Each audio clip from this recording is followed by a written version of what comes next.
2 exames. Tá tudo bem com o nenê, eu fiz o morfológico dele. Tá ótimo, ele tem uma parte do cérebro que tá super bem desenvolvida. A médica até se surpreendeu. Bom dia! E tá tudo bem. Eu faço parte de gestação de alto risco por conta da doença e por conta das sequelas da doença, como, por exemplo, o meu pulmão, né? Então, eu tenho que fazer parte do alto risco para garantir UTI neonatal. E uma assistência adequada para mim, né? Por ser alto risco. Acredito que tá tudo bem, porque eu vou levar o morfológico que eu fiz do nenê. E, gente, eu fiquei muito feliz, porque tá tudo bem com o nenê, né? Acho que eu não falei disso aqui ainda. Muitas pessoas me perguntaram: Isabel, você que fez um tratamento assim a longo prazo, como é que fica o teu bebê, né?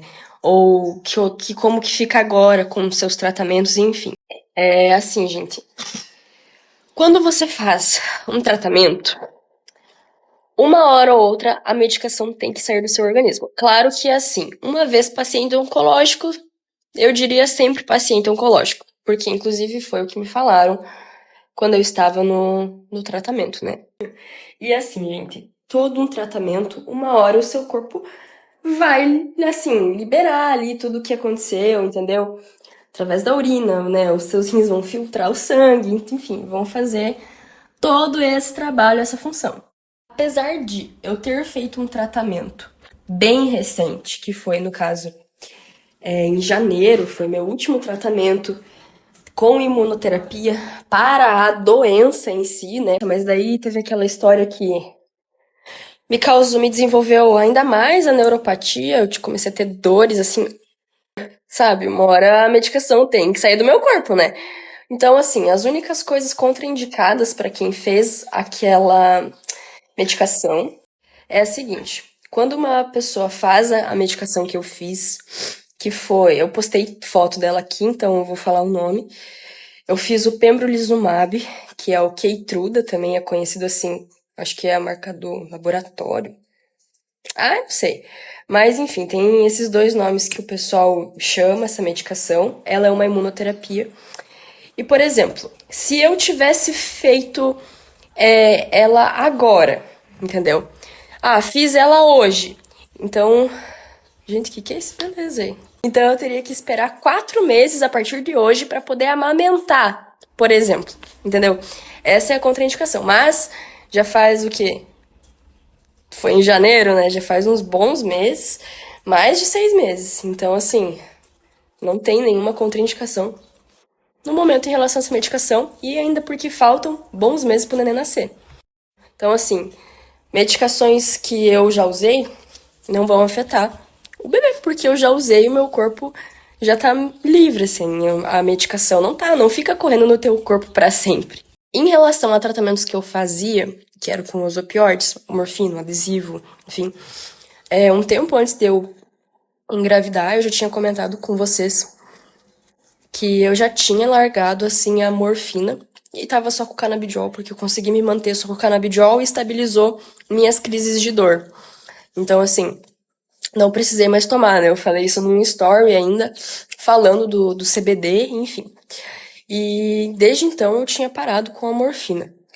Mas os remédios que eu tomei, que são esses, assim, não afetam o nenê também, porque meu corpo já se liberou dessas toxinas, então tá super tranquilo, sabe? Inclusive nas consultas que eu fui do pré-natal, tanto no alto risco como no daqui da minha cidade, eles falaram que se eu precisar, eu posso fazer o uso da morfina. Então, assim, não vou tomar a dose que eu tomava, mas eu posso tomar para acabar estabilizando a minha dor. Se eu puder evitar, ótimo, evito. Não tive necessidade de tomar, não tô tendo necessidade de tomar. Não tive mais tantas dores. O canabidiol que eu tava usando, desde que eu descobri que eu tava grávida, eu parei de utilizar o CBD, porque assim, não tem estudos que falam se tudo bem tomar e nem que não está tudo bem. Então eu prefiro evitar esse risco. Existem mais contraindicações do que, assim, benefícios pro nenê, né? Então eu não tomo. Mas por enquanto tá tudo tranquilo, tá tudo bem. Tanto que eu não falei logo de cara que eu descobri que eu tava grávida, eu resolvi esperar pra ver como que seria, enfim, e eu esperei o tempo certo pra poder falar pra vocês. E por enquanto tá tudo bem e eu acredito que vai continuar tudo bem. Mas, mas enfim, questão da doença.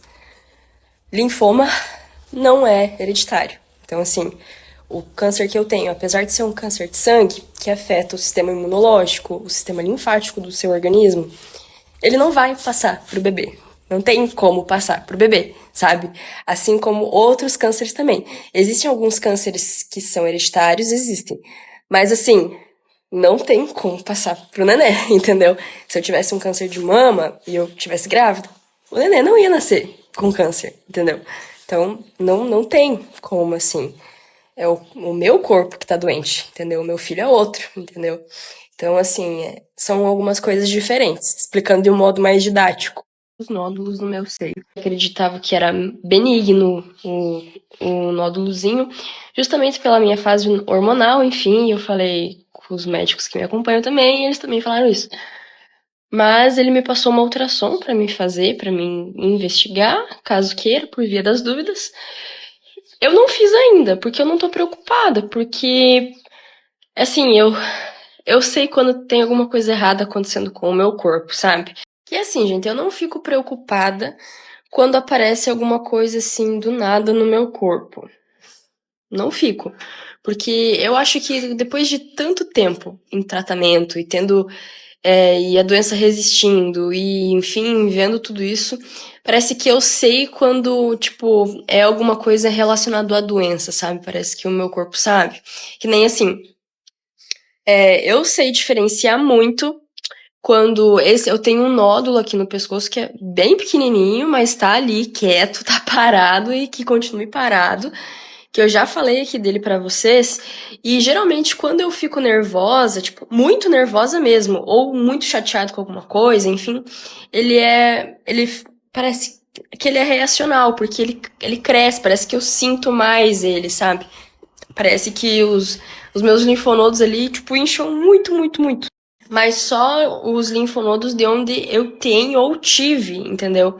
Que nem aqui do lado esquerdo, eu tive um em 2021, foi meu primeiro nódulo do pescoço, foi do lado esquerdo, depois que veio pro lado direito, foi na minha recidiva. Então, até hoje, tipo, se eu fico nervosa, eu sinto alguma coisa aqui, mas não tem nada, entendeu? E depois que passa, some. Que nem esse aqui não, esse aqui depois que passa, ele volta pro tamanho normal dele.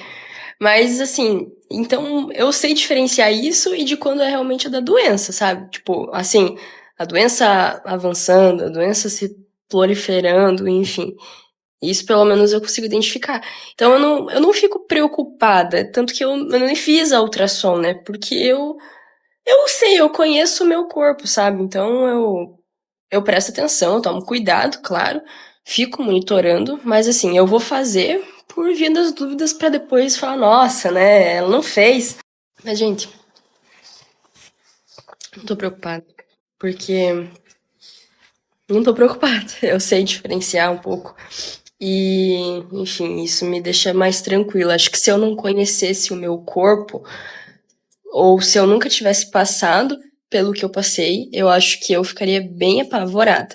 Ou, na verdade, se fosse, tipo, a começo do ano, enfim, logo que eu descobri que eu era paciente paliativa, que meu câncer não tinha mais cura, eu ficaria bem apavorada mesmo. Mas, enfim. Mas eu queria falar um negócio, né? Eu dei uma entrevista, né, pra Record, que, inclusive, passou no Domingo Espetacular. E na entrevista, eu dei a entrevista, meu médico, o meu cirurgião, que acompanha ainda o meu caso, deu a entrevista, o Lucas também participou da entrevista. Então, assim, foi um conjunto de coisas e de assuntos falando principalmente do neném em relação a tudo isso, né? Na verdade, o foco era o neném, né? A minha gravidez, enfim. E eu mandei até o meu laudo do laboratório, da minha biópsia, no caso, né? Então, assim, eu acho engraçado que nesses momentos ninguém nunca divulga nada, sabe? Me questionam, assim, de uma forma absurda, absurda mesmo, em relação ao laudo, ao exame, a prontuário. Gente, vocês podem, sabe, ligar lá, olhar lá, enfim, ver. no hospital. Passei por 2 hospitais, onde eu fiz meu transplante de medula, onde eu fiz meu tratamento e onde eu ainda vou em algumas consultas. Então, assim, gente, eu, eu, eu tenho ali uma paulada de coisa no hospital, sabe? E eu divulguei a minha biópsia, eu tenho esse laudo comigo. Foi a minha biópsia de janeiro desse ano, de quando o tumor, o câncer no caso, né? Ele recidivou, ele voltou, pra quem não sabe o que é recidiva. E desde então eu fui diagnosticado como paciente paliativa. E ali no laudo, gente, do laboratório, né? Agora acho que não tem cabimento o pessoal duvidar do próprio laboratório. Mas enfim, né? E daí a minha indignação é que nesses casos assim, ninguém mostra nada, né? Agora que eu tô falando é capaz de alguém postar, mas assim, ninguém posta, entendeu? E quando serve pra atacar os outros na internet, é a primeira a tá ali. Inclusive, páginas de fofoca também são as primeiras a estarem ali. Mas, enfim, é o papel deles, né? É o trabalho deles, eles fazem o que eles bem entendem e eu não questiono muito isso.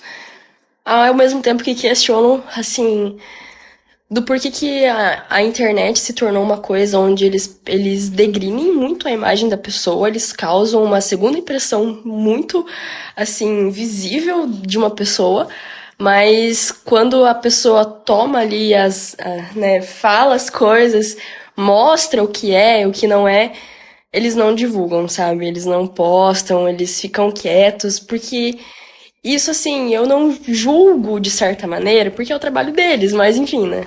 Só que isso é muito chato, assim, sabe? Tipo, você fica esperando que alguma atitude, assim, seja tomada, mas ninguém faz nada e fica por aquilo mesmo e a sua imagem fica ruim depois, né?